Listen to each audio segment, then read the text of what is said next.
आपलं मन ना नेहमीच शांतीच्या शोधात असतं.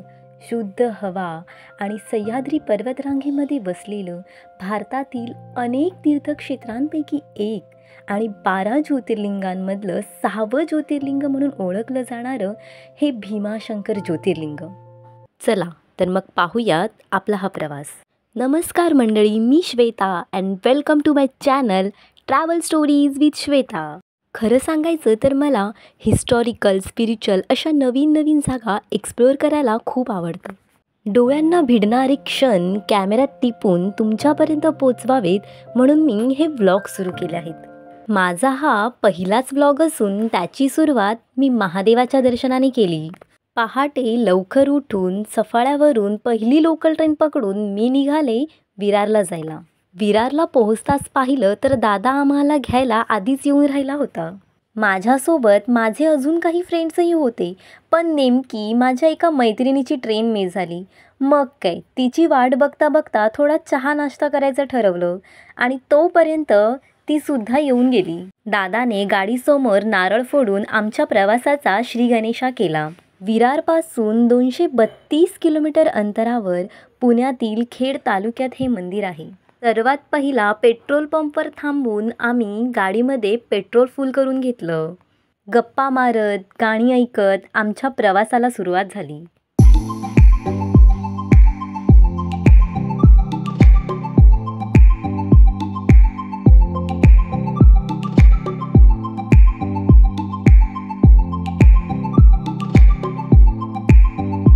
रंगीबिरंगी फुलांनी उमललेली ही शेती बघून माझी नजर काही हटतच नव्हती.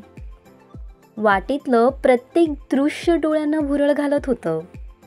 अर्ध्या रस्त्यात जेव्हा आम्ही एका ठिकाणी थांबले होते ना, तेव्हा या काका काकूंनी आमच्या लक्षात आणून दिलं की आमच्या गाडीच्या टायरची हवा कमी झाली आहे.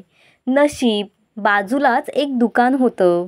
दादाने जाऊन टायरची हवा भरून आणली आणि काका काकूंना बाय बाय करत आम्ही निघाले आमच्या पुढच्या प्रवासाला. खरंच प्रत्येक प्रवासात आपल्याला नेहमी कोणी ना कोणी नवीन व्यक्ती मिळतात आणि त्यांच्याशी बोलून गप्पा मारून आपल्यालाही अगदी छान वाटतं.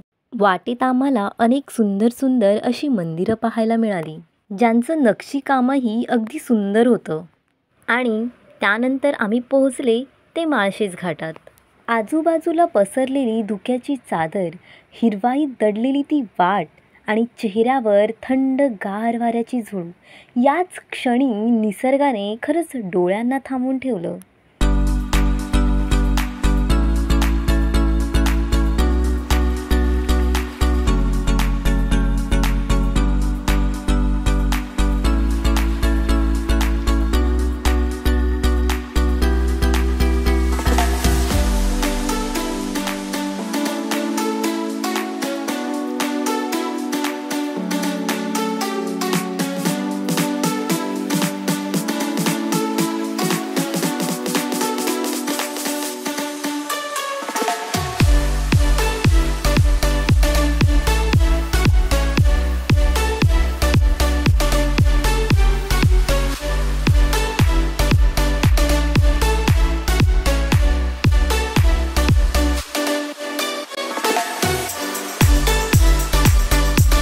आणि आता आम्ही पोहोचलो ते भीमाशंकरच्या घाटात. आजूबाजूला असलेली सुंदर झाडं आणि गार वारा, अतिशय सुंदर दृश्य. जसजसं मंदिर जवळ येत होतं ना, तशीच माझी उत्सुकता देखील वाढली होती.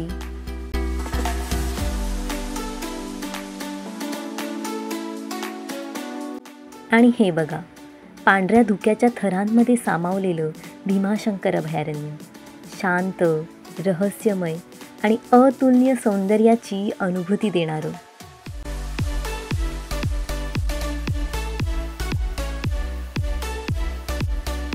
फायनली आम्ही पोहोचले भीमाशंकरला. गाडी पार्किंगमध्ये लावून आम्ही इथून चालतच निघाले.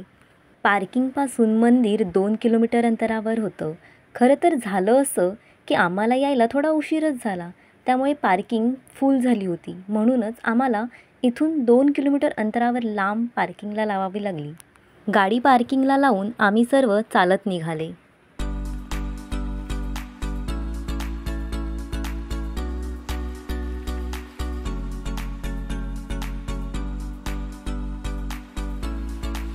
वाटेत आम्हाला अशी अनेक माकडं दिसली जी त्यांच्याच मस्तीमध्ये गुंग झालेली होती.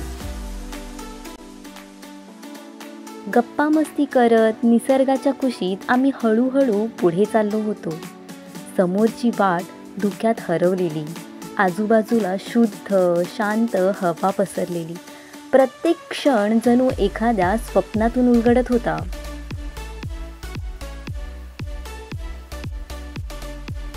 2 किलोमीटर अंतर चालून फायनली आम्ही पोहोचले भीमाशंकर मंदिराच्या प्रवेशद्वाराजवळ. आतमध्ये दर्शनासाठी खूप मोठी लाईन लागली होती. आम्ही सुद्धा दर्शनासाठी रांगेत उभे राहिले. पौराणिक कथेनुसार कुंभकर्णाचा पुत्र राक्षस भीम ब्रह्मदेवाकडून मिळालेल्या अजही वरदानाचा उपयोग करून देव व मनुष्यांना त्रस्त करत होता. त्याच्या अत्याचाराने त्रस्त होऊन सर्व देवता महादेवाला शरण गेले. कामरूपेश्वर राजा कैदेत असूनही शिवभक्तीत लीन होता. भीमाने शिवलिंगावर प्रहार केला आणि त्याच क्षणी शिवशंकर रुद्र अवतारात प्रकट झाले. त्यांच्यामध्ये भयंकर युद्ध झालं आणि अखेरीस शिवभक्तीने भीमाचा अंत केला. त्या क्षणीच महादेव येथे ज्योतिर्लिंगाच्या रूपाने विराजमान झाले. भीमाचा वध केल्यामुळे या पवित्र स्थळाला भीमाशंकर या नावाने ओळखलं जाऊ लागलं. साधारण 3 तास रांगेत उभे राहिल्यानंतर आम्ही मंदिराच्या गाभाऱ्यात प्रवेश केला. आतमध्ये कोणत्याही प्रकारचा कॅमेरा व मोबाईल अलाउड नव्हता. महादेवांच्या चरणी दर्शन घेतल्यावर मन केवळ शांतच होत नाही, तर ते समाधानाच्या सागरात विलीन होतं. त्या क्षणी जाणवणारी ती ऊर्जा, ती दिव्यता जणू आत्म्यालाच नवसंजीवनी मिळते. जय हो शंकरा, आदिदेव शंकरा, तेरे जाप के बिना चले ये सांस किस तरह. मंदिरामध्ये काही तपस्वी साधू देखील होते.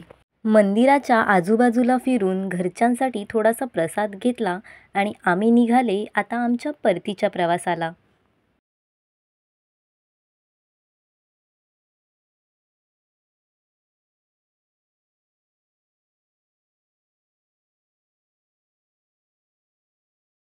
रात्री पोचायला उशीर होणार होता म्हणून एका हॉटेलमध्ये थांबून आम्ही सर्वांनी डिनर करून घेतलं.